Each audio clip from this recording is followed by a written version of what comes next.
Hedo thinks he looks like Steven Gerrard. You're not sure because you're saying you're just a claims specialist. Tell us all about the claims. Tell us, what do we do? Tell us about G4 Claims, Nicole. G4 Claims, so we're an accident management company. We specialise in non-fault accidents. So I always say this, guys, if you're involved in any sort of accident, please contact us first. We can point you in the right direction. We can also give you loads of free advice on how to get the process started and get everything moving for you in the quickest way of doing that. Everything we do is totally free of charge. We bill everything to the at-fault insurance. So that means that your insurance policy goes totally unscathed and untouched. You will not be charged your excess. You'll be given a like-for-like replacement hire vehicle whilst your car's off the road. If your car is repairable, it can be repaired at a repairer of your choice, not the insurance choice. If you've got, a body shop that you want to use for your car, we'll use them. If your car is written off, we'll recover the total amount for your pre-accident value and get you back your money so you can clear your finance and get back on your feet. If you're injured, we deal with your whiplash claim as well, so we can help you with all of that. And like I said, everything we do is free of charge. We also don't take a percentage from your compensation like the insurance companies do. So if you're involved in any sort of accident, please contact us on 01698 767 172. We're also on all forums of social media. You can contact us at any method, and it's not at fault claims made easy. Boom.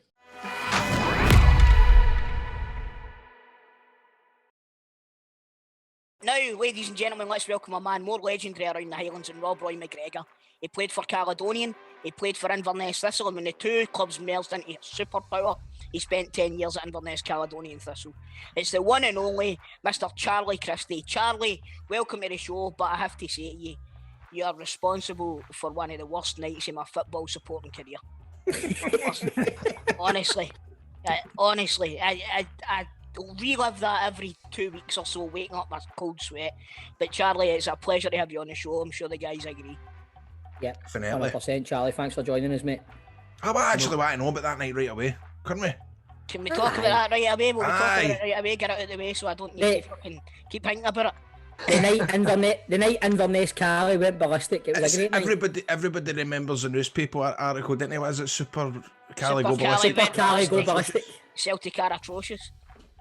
Fucking Jesus. Oh, what a night, guys. Honestly, it was an incredible night. It really was. It was just, I mean, as you know, I'm a Celtic guy. I've been, a Celtic fan, and for a long time I've been down at Parkhead, especially with European games. I've been down. These are incredible nights. But when we got drawn against the Celts, we did a good cup run that year, and then we got drawn away at Parkhead. It was like a dream come true for me. Things hadn't quite worked out for me in the 2 years I was down there, so it was great to go back, and there was still people there that I knew, and we were huge underdogs, rightly so. I think we were sixth in the first division at the time, and I think we were 16-1. In fact, I know we were 16-1 because our manager Steve Patterson had a grand on us. Brilliant. Superb. Hey, I'll be phoning the SFA about that. I'll tell you, it's incredible, guys. At half time, I think we're winning. We're winning 2-1 at half time. We come in, and Celtic, obviously, it's not quite happening at Parkhead at that time. They were playing a bit second fiddle. They're great rivals, and I think the Saturday before it, they'd been beaten 3-2 at home by Hearts after leading 2-0, and you could tell there was a wee bit of tension in their team. But we come in leading 2 and a half time, so Steve Patterson was a man of few words, great manager, but he didn't say a lot. But he just said, "Look, guys," and he actually said, "There's more goals in this for you if you keep playing in the front foot." So just before I'm going out the second half, I always splash a bit of water in my face. So I'm in the toilet in the away change room at Parkhead and splashing a bit of water. And he comes and he nudges me, and he knew I didn't really need spoken to. I was quite experienced at that time. I was 34, and he says, "Listen," he says, "we need to keep getting on the ball." He says, "Blah blah blah." I'm going, "No problem, Gaffer. I'll get on it and make things happen." 16-1. I've got us on the night. Right, what motivation that is, pal. Cheers, Gaffer, I think half the Celtic team had it on that night, Imagine like the manager though. Like, imagine you're 2-1 up at half time, and your team talking, wouldn't you be like, "Pure, nervous energy. Right, come on, boys, I keep this going. Come on, 16-1, boys. You know what I mean? Come on. Yes, honestly, it was Steve Tateeth though, because honestly, he doesn't get the credit, guys, up here that he deserves. He's a fantastic manager, but as I say, a fantastic man that liked a pint of Guinness and liked a wee bet.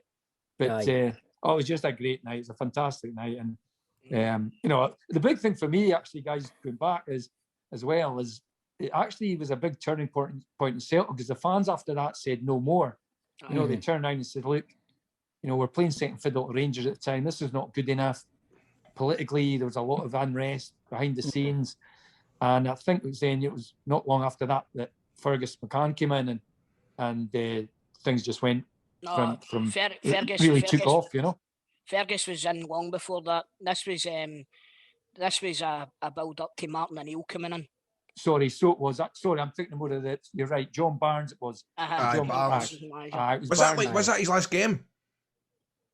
I think it was Gradle. I think Dalglish took over after that and seen them through to the end of the season, and then we brought in Martin O'Neill. So that was. I think you do look back. That was a kind of catalyst, wasn't it, for them to go right? Let's get this sorted and get. Yeah, absolutely. And then the following season, they won the treble and all that, did they not? And then, that's true. And then everybody, including the players in Inverness, lost a week of their life. See, obviously, Charlie, going from Glasgow to Inverness in the bus, that must have been some journey, but after that. It was brilliant. I remember, I'm trying to think who it was actually, but fair play to Celtic, the boy came, who was it again? He says, 2 cases of, I think, whatever beer for the bottom of the bus for us, and great. And I think that was enough drunk by the end of London Road. It was just a great. We used to always stop in Pitlochry on the way back up the road. So we stopped in Pitlochry and go to the usual haunts, and then we came back up. And then we met. The good thing was we met the next day and just continued the celebrations, and it was all over TV and Sky Sports. It was class. It was brilliant. Great for the club. Great for the players. The St Johnstone players will have been doing that this week. Charlie. Anyway, we were. Listen, I'll tell you what, guys. I was the first one to text Sean Rooney and Jimmy McCart after the game. I bet you were. Brilliant, man. That was a bit of a turbulent night. Let's not dwell on that, guys. Let's just move on for that. No, but Charlie, you played for Caledonian and Thistle. What was, like, back in the day? Was there a big rivalry there? What was it like? It was a big rivalry. It's a huge rivalry. It was similar to rivalries down south and other places. Just we didn't have the numbers. We're talking about crowds of maybe 2,500, 3,000 were at the games, so they weren't big crowds. But that was pulling in a lot more than the lower leagues in Scotland. I remember, like, before the two clubs came together, you could. Like, I live in the same street as Albion Rovers, right? You'd be lucky if you get 300 at an Albion Rovers game. It's obviously a big city. Well, it wasn't a city at the time, but it's pulling in everybody from that city. You know what I mean? All the football fans for that city. So it must have been huge. It must have been quite intimidating playing in front of that sort of crowd. Well, it was a good crowd, and there was a lot of good banter. It was bragging rights, people going to work in the Monday mornings, we know. But you're right, the crowds were good. And when you look at the lower leagues, we would... I mean, Cali in particular, Thistle were my team. My brother and father played with Thistle, but Cali, they were a very well-run non-league side. I mean, they would put most part-time clubs in Scottish football to shame. They were so well-run at the time. So, no, it was great. And I managed to win trophies of both clubs. They both did really well in the Scottish Cup as well, which was nice. I mean, I remember we drew with St Johnstone at Cali Park in '92, and we had a sellout 6,500 that day. So, when we were in the Scottish Cup, we used to attract bigger crowds, which was great. They played, Celtic in the 50s. I think they got a sellout. They played Rangers in the 60s. So these were massive games. But since '94, since we amalgamated the both teams, then it's been a different beast altogether up here. I think football at long last been a bit more recognised in this area, and there's been good players in this area for years, but. When you're in non-league, Highland League, you don't tend to get noticed. But I think the last 25 years, we've put things right a wee bit. Charlie, you played under Billy McNeil at Celtic. What was that like? Great 2 years. He's a legend. I remember my father talking about picking up the European Cup in '67, and he was a colossus, and you could tell why he got the nickname Caesar. He was one of these guys, and we've all met him. When he came into a room, you could straight away he was a presence in the room, and it was just a learning curve. I'd gone from non-league. I was playing with Thistle, just won the league in '87. They'd watched me 7 or 8 times that season, done the deal, and then went down into a room with McNeil and Jack McGinn, it was at the time, the chairman. So it was such a learning curve, and big characters at Celtic. They actually won the double that year in their centenary year, so it was a good time to be there. The frustrating part was I couldn't break into the first team. You know, the first year was great. It was I was top scorer in the reserves. I was playing really well, but I think it was McAvenny and Andy Walker were playing up top for the first team, and they were doing so well. And of course, neither of the buggers got injured at the time. They played near enough every game that season. Did we not have Mark McGee as well at that point? Mark came in as well at a slightly later time, but McGee was there as well. So the great times. It was just, you know, they played a different system. They sort of played a 3-5-2, and as I say, Christie Morris and Anton Rogan. I was in the same house as Rogan, and he was a great character. And you know what, Anton Rogan got a lot of stick, but I always remember him being a great player. I know he made a couple of mistakes, but he was a far better player than he got credit for. Absolutely. I'm glad you say that. He was. It's funny because he played, he was never present that year, you know, because he was never ever or very seldom injured. He had the really bad performance. I think it was the 5-1 game that they beat by Rangers, and people remember that, as they tend to do. But the centenary season in '88, you know, the 2 wing backs, Morris and Rogan, were fantastic, and of course you had the quality of McStay in the middle. So no, credit to him. It was just a great place to be at the time, and you know, it was a learning curve for me as a young lad from the Highlands coming down, and you know, even the nightlife in Glasgow. It was actually the Tuxedo Princess was in the Clyde at the time, unfortunately. That's a while ago. Jeez, I remember it was a while ago, honestly, and I remember a few times being at the bar and that place buying a bloody can of Schlitz for McAvenny. I was going to say that, mate. Coming for the Highlands down to Glasgow, playing for Celtic, and then coming to like nights out in Glasgow with like Frank McAvenny, that must have been an eye-opener. A bit of a culture shock for you. It was so surreal, but it was brilliant. And football, even going from, we trained part-time 2 or 3 nights a week, and you're in every day, and you've got your kit laid out, and it was just, you know, such one of the biggest clubs in the world. It was, and in fact, I was a Celtic supporter. I remember when I left, like all the boys at my last night of training with Thistle, they were actually saying it's a real Roy the Rover story sort of thing. They couldn't believe it. It was just because I'd been away in a few trials. I'd been in about half a dozen trials, the length and breadth of the UK in the previous couple of years. And I thought I'd sort of missed the boat. So I had a decent job up here at the time. I thought, well, just play part-time and get a good career. And the phone call sort of came out of the blue. And it was just, but it was a great 2 years. I just regret probably I didn't make the most of my opportunity, to be honest, you know. I'm desperate to know, you go back up to Inverness, but you play as a player and a commercial manager. What is that? Hi. No, it's fair shout. I mean, I came back up and, you know. Is this all the skills you learned in the city? And you went, right, guess what? This is what they do in Glasgow. This is how they, do you know what I mean? Did you get lessons for that? No, no, it's funny because I came back up with the club that I was with. I went back to Cali actually in the Highland League, and they had a good commercial setup, you know, just getting match sponsors, and they've got a lottery and things like that. And then the guy that was in that job, he moved. He'd been in it at a long time, and he moved. And it was the chairman. He says, Charlie, your people in the area know you. Your name's synonymous with football. You're quite, you know, you're settled back up in the Highlands now. Do you fancy giving it a go? And I was very apprehensive, but I says, you know, what was I, early 20s? I says, aye, okay, and I'll give it a go. And to be fair, it was good. I really enjoyed it. We trained 3 nights a week, and then during the day you would meet sponsors. You would maybe, you know, try and get people involved with the club. You ran the lottery. They had their own little commercial offices quite near the stadium. So it was a good setup. So what were you doing? You kind of like spicing up the raffle for half time and stuff like that on a Saturday? Aye, sort of, you know, adding music and all that when they come out, the players come out. Making up winners' names. Make up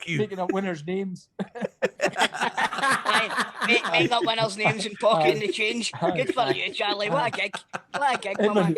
Everyone used to say to me, who's this Bertie Smith in 73 High Street that wins all the prizes? I just like Grado when he gets his mates to phone in the breakfast show and go radio in the morning. Cut that. Sorry, mate, I'm only kidding on. Aye, cool, man. So obviously we've spoke about the game against Celtic, Charlie, but your laddie Ryan is going to be playing in the Euros in the summer. Now, when we qualified, his interview after the game, Alex Ferguson actually says that Ryan had him in tears watching it. How did you react to that? Because I know I was watching it and I was filling up, and even Grado and Stephen, I'm sure they were. We were. It was emotional. You know what I mean? Even It was an emotional night that altogether. Like was. even It was. I've never experienced like times like that watching Scotland, and that was Ryan Christie's interview after it was kind of like just the icing on the cake to such an emotional night. I've no spoken to him since. He's bloody embarrassed the family. No.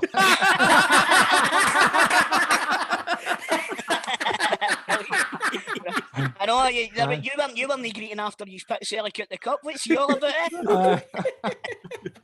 No, but as you say, guys, it was an incredible night. I mean, you know, we had my daughter was around with her boyfriend. He's, you know, football fanatic, and we just sat in with a few beers, had a few glasses of wine, and I thought we did well. I thought, as rightly said after the game, we all said we got a surprise. We battled with Serbia toe to toe, because we all thought before the game if we were going to get through, it'd be a bit of a smash and grab, and it wasn't the case, was it? You know. And then when Junior scores, I mean, we're going mental around the living room. We're hopping up and down, and then we're trying to see time out. And then when they scored that corner in the last minute, you're thinking, "Christ, this is Scotland to a T," and it's, you know, it's a 1986 World Cup all over again, and it's frightening. But to see that we're literally going mental when Big David saves a penalty, and then we've just calming down a little bit, and we're settling down, and you know, try to wipe up all the spilt beer off the floor. And next minute, Junior comes on with his interview, and it was, you know, I'm first one to say my wife and daughter, there's tears running down their face, and it was great. It was a round of one of these nights you'll never forget in our life, you know. What about Fergie talking about this week, man? Sir Alex, that was brilliant, wasn't it? You had this week saying that even it brought him to tears as well, man. That must have been cool hearing that. It was brilliant, Brad. Honestly, it was just great. And you see that, you know, he's the most legendary Scotsman in the modern game, and you know, for him to say it, and you can see it was from the heart too, because Fergie's the sort of guy you can imagine would have been having a right few red wines after the game as well, you know. So brilliant. That's brilliant. Definitely. But how do you think we'll do? How do you think we'll do in the tournament in the summer? I think we'll do all right, to be honest. I mean, you know, if we play like we played out in Serbia, we'll do okay. We're going to need to ride our luck a bit, to be honest. These guys are, as we know, are technically so good, you know. But listen, I think they've definitely got something going. Even the young fella says it from when he first came into the squad 3 years ago under Alec McLeish, and he can see the squad developing, and, you know, he gets on great. He's friendly with Robertson and McGinn and Armstrong, and they've got a real good sort of camaraderie going. And as we know, I think you need that, you know. Mm-hmm. So Gay's a wee exclusive here. Is it away in the summer? I hope he's away at the Euros, if that's what you mean. He's done you there, Phil. That's a good answer. We've got to be careful here, but as I say, there's not a thing. I've been a wee bit, I must admit, guys, and I'm glad I'm speaking to you, because, and I'll say it, I've been a wee bit disappointed that some of the things I've read over the past 6 months about he's wanting to get out the door, and he's absolute baloney. Absolute nonsense. Really? He's had 5 of the best years, well, 2 of the years he was at Aberdeen, but he's had 3 of the best years of his life at Celtic, and he's loved every minute of it. Like every Celtic fan or player or staff member alike, the last 9 months have not gone as we'd all hoped. But, you know, I've heard some absolute baloney written and said about Ryan, about the club in the last few months, and people should take check of that. But no, now he loves it. He absolutely, you know, he's as devastated as anyone that they haven't quite gone that, you know, achieved that final aim this year. So Charlie, you're obviously like a Celtic man, Chuck. You support Celtic. What do you, when you look at the team now, who do you want to come in as a manager? It's funny, guys, because personally, I like the idea of Eddie Howe. 6 months before Ryan signed for Celtic, Bournemouth came in for him, and Cali Thistle knocked back what they offered. And I was sitting in the house one night, and this is a two-story. I was really disappointed that the club had knocked it back. To be honest, I thought it wasn't right of the club, but I was an employee of the club and I didn't have a lot of say in it. But I was sitting in the house one night, and I got a phone call on my mobile. It was Eddie Howe. Couldn't believe it. Don't know where he got my nuts. Don't know to this day where he got the number. And he detailed what he saw as a pathway for Ryan at Bournemouth. And he was playing the under-23s for a season. He knew they needed to develop physically. They would do that. They would work with him that way. and it was a pleasure to speak. I spoke to him for a quarter of an hour, and it was a pleasure to speak to him. So, and then 6 months later, it worked out well because Ryan got his chance to go to Celtic, which was great. But I thought, what a gentleman, and I thought he did a great job at Bournemouth. So he, I think, is a good fit. Hopefully it'll happen. The way he had Bournemouth playing at the time is very akin to the way Celtic like to play, and that seems to be a good fit as well. So, he would be great. But I think you know more than you're letting on, my man. No, it's funny. Ryan phoned me this morning, guys, after his way back from Lennox Town. He phoned me and he was just catching up. And I asked him the question. I says, are the boys talking about it? And he says, well, we're all talking about it. He says, but nobody's really in the know as yet, or nobody's letting on. So, but he says, obviously, the boys are talking about it. Aye. I think that's what Hugh Keevan said. Hugh Keevan says that there doesn't seem to be any sort of leaks coming out about this.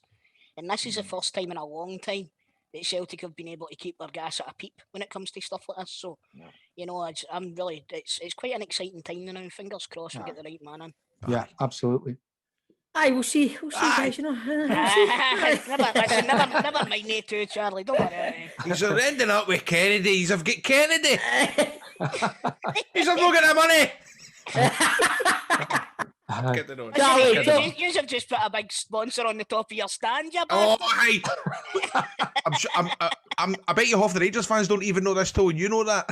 You better believe it, brah. Was that? I saw that banner. Was that a trophy? Thank Christ. Right, Charlie, that's plenty. Come on. Right. There we go. So, I don't know what to say now. Well, whatever, Charlie. It's been nice talking to you. That's a good laugh.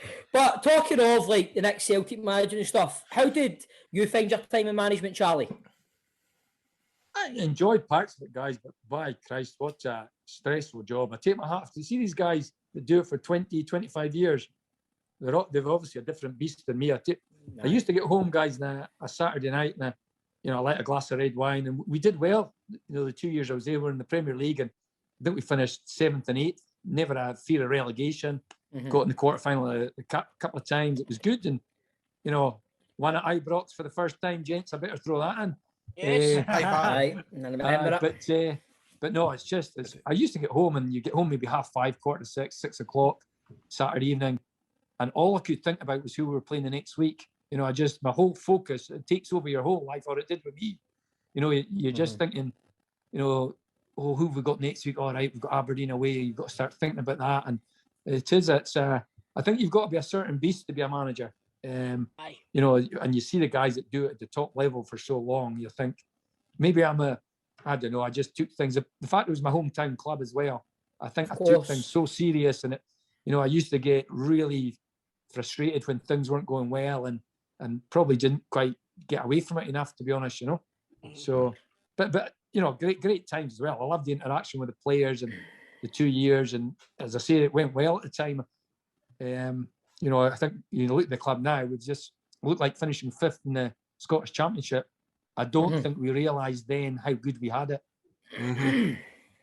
I mean, you're only a few years removed from Scottish Cup finals and stuff like that, so it has been a bit of a downfall for the club, but it's not been as bad as Falkirk, but it's... Don't start Falkirk. It's funny, every time we're feeling a bit down, we always say, well, look at Partick Thistle and Falkirk, because we used to have good tussles with them, and you look at it's a good example, 2 full-time clubs and what can happen. So tell me this one, Charlie. When you were managing, did you ever have a player that shot too often and put it into the stand? I had a few players that took the shot too often. Took a shot too often, brilliant. But what if you were the Celtic manager right now, right? What would your advice be to Ryan? Because a lot of people are getting on his back about his shooting. What would you say to him?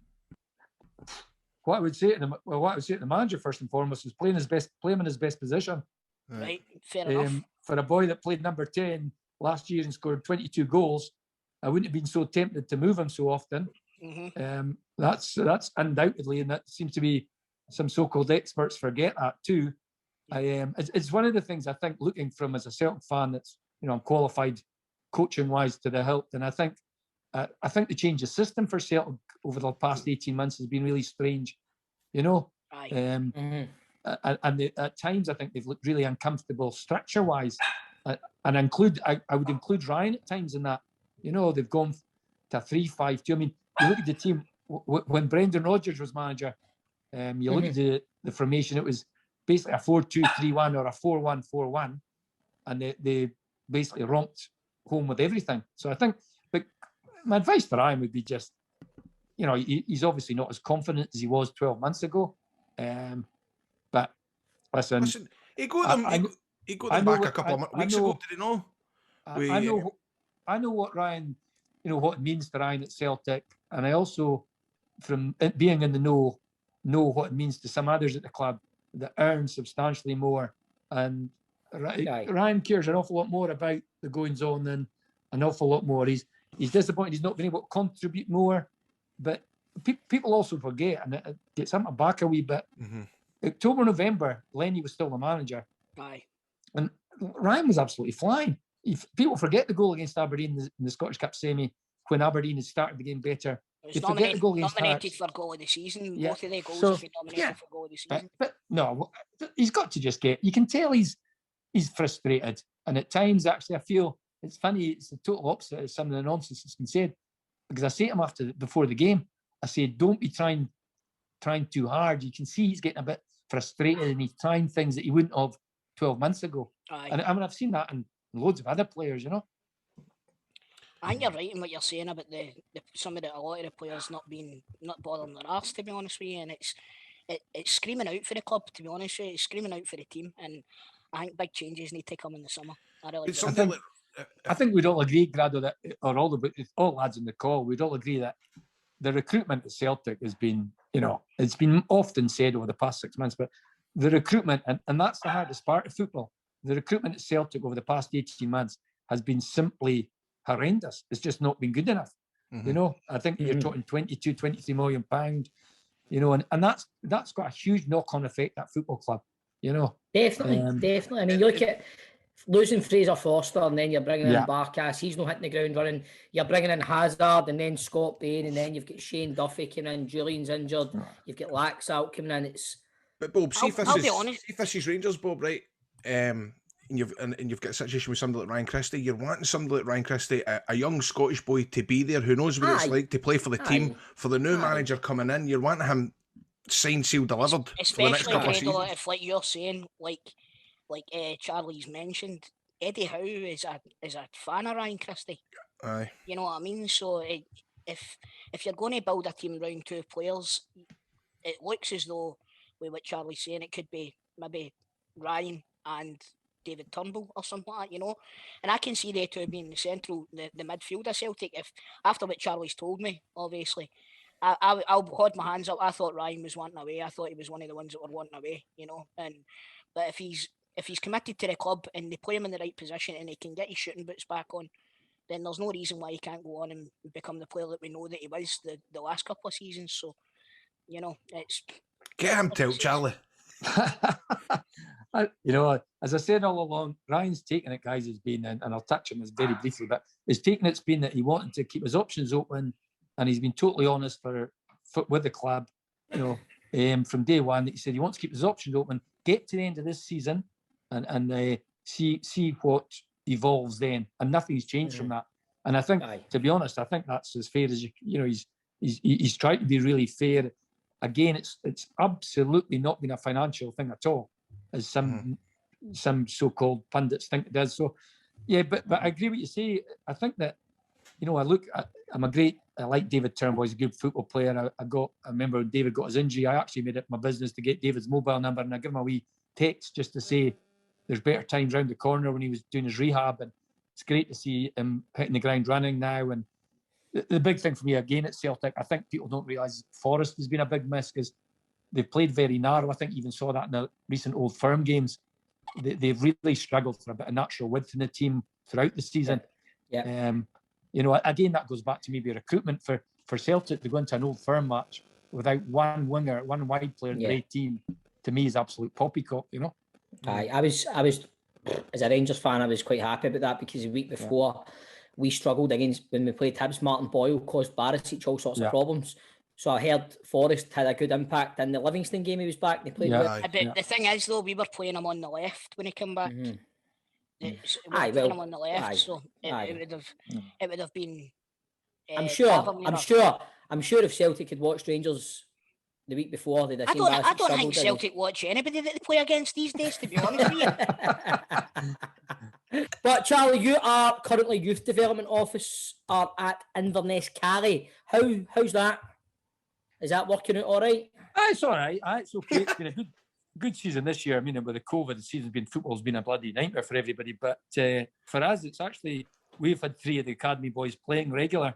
Boy Cammy Harper left back, Roddy McGregor in the middle midfield, and Daniel Mackay, who's actually finishing the season as probably one of the top guns in the championship. So credit, it's been good year for the academy. It's difficult up here because we don't have, population wise, we're never going to produce dozens and dozens of top players. It just won't happen. See, when you get a good one, they're always right good, but you know, when Cali Thistle get a good player, they always end up going on to a lot bigger things. So. Well, we've had Shinnie, who's stepped on and done well for himself. People forget it was us that had Stuart Armstrong. It was us that found Stuarty. We got him from a junior club at a boys club in Aberdeen. We took him through, and then he relocated. So he left the club because he was relocating. But Barry you're Robson, right. Barry Robson as well.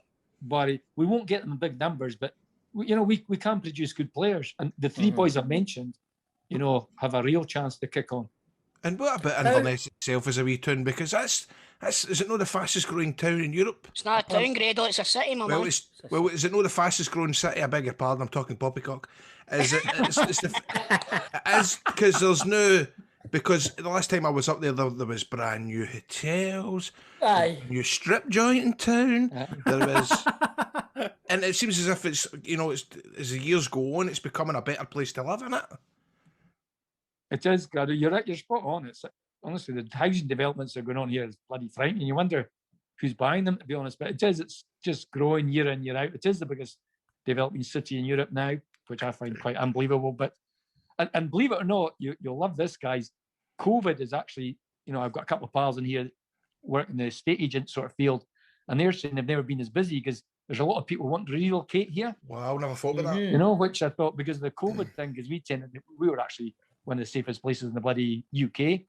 So it's funny, it's got a knock-on effect, but it's actually, and thank God, because it was, I remember Sandy Robertson that was at Rangers years ago. Yes. Sandy came up here for a season, and we went out on a Tuesday night. We had a Tuesday night game we played. I think it was Park. This we played in the stadium. And Sandy says, "Oh, you fancy going for a beer, Charlie?" After the game, I says, "I don't bother at all." Then, of course, we're in the pub at 10:30, and that was it.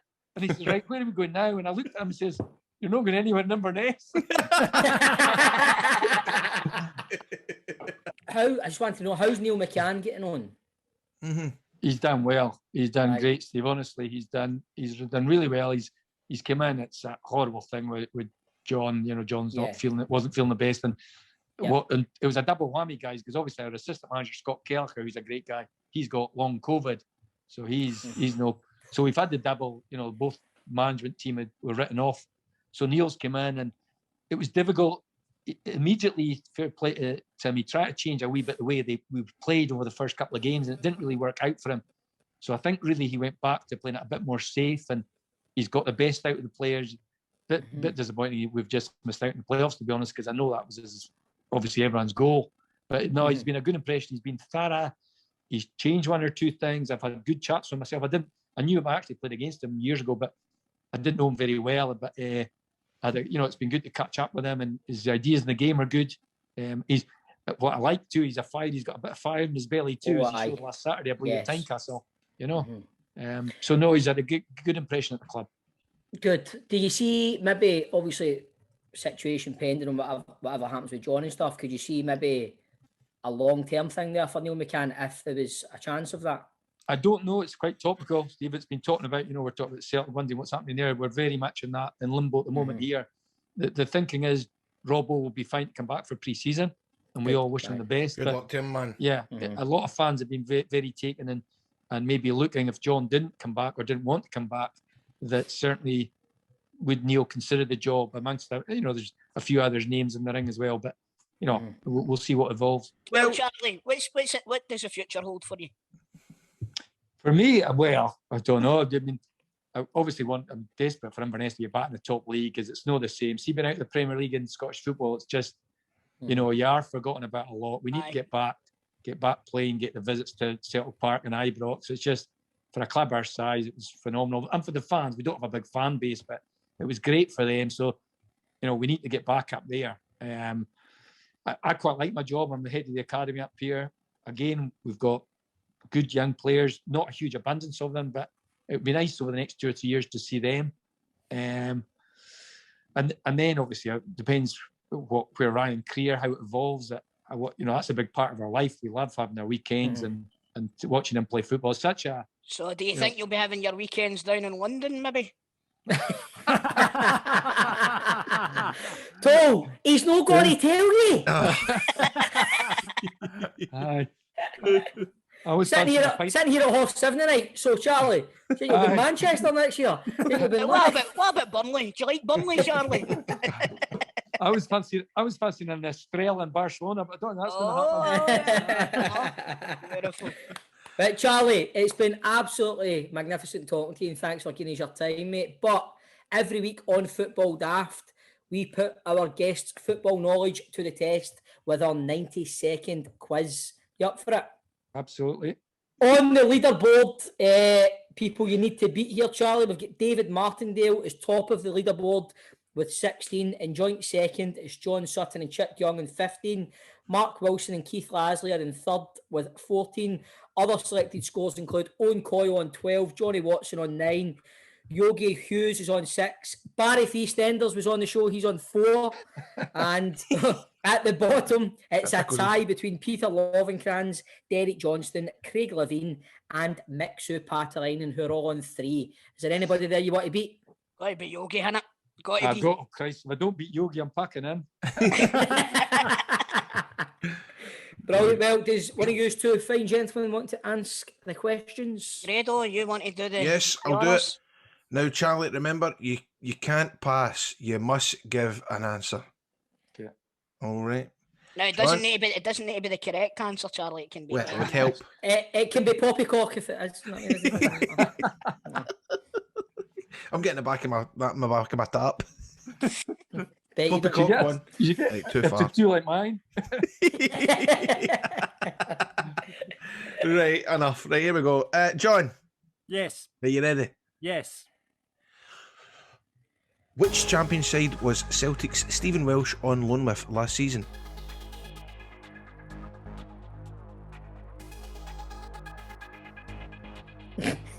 Charlie. United. Which side were top of the Scottish Premiership for the first 2 weeks of the season?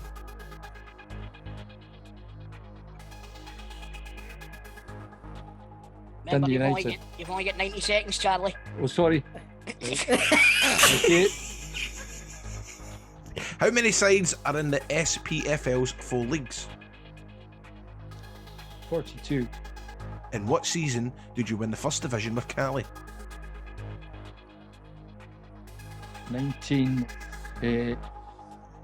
2000. Who was Scotland national men's team manager immediately before Steve Clarke? Alton Cleash. Who's the current longest serving Scottish Premiership manager?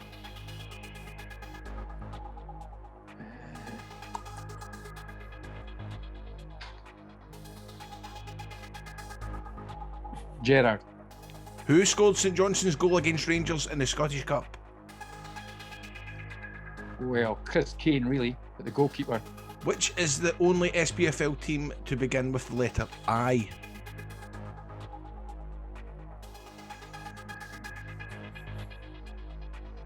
East Fife. Jesus, that's terrible.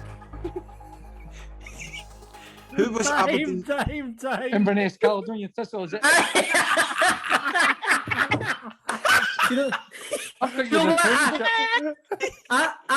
thought when I explained it, I thought, did Charlie think I said it's a 90-minute quiz? That was funny as fuck. Oh, that's amazing. Right, let's go to the wrong answer. back to the drawing board. Right, Charlie. Here's the answers for you. Celtic Stephen Welsh was on loan to Morton last season. It was Hibs that were top for the first 2 weeks and not Dundee United. You won the first division with Cali 2003-2004. Is that right? I don't think that's what the question was, but okay, I'll give you that. Oh, what's that? What was that? Was that the right question, John? What did you think the question was? What year did we get in the championship? That's me. I've said that wrong. Then you've. I think we need you Charlie a point for that because giving Charlie a cheers, Steve. Come on, he's struggling here. Right, okay. And of course, which is the only SPFL team to begin with the letter I? Inverness, Cali. For the love of God. That's the best. That's going on the end of year tape. You nearly got Ipswich Town. Right, Charlie, you've done it all right. You're not bottom, but you beat Barry from EastEnders at least. You got 5. Oh, just one behind Yogi, Charlie. One behind Yogi. Oh, Big Yogi's got the bragging rights. Oh, Christ. Brilliant. Hey, Charlie, that was brilliant, it's been brilliant, mate. Yeah, thanks for joining us, bud. No bother, lads. Take care.